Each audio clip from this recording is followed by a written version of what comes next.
অশ্রু গড়ালে হৃদয় জলে সিক্ত,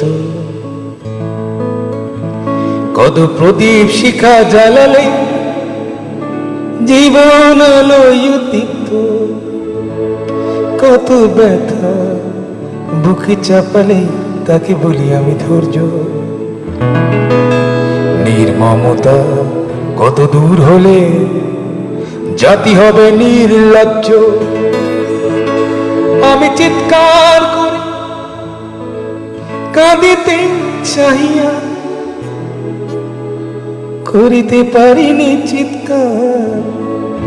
আমি চিৎকার করে কাঁদিতে চাহিয়া করিতে পারিনি চিৎকার। বুকের ব্যথা বুকে চাপায় নিজেকে দিয়েছি ধিক্কার।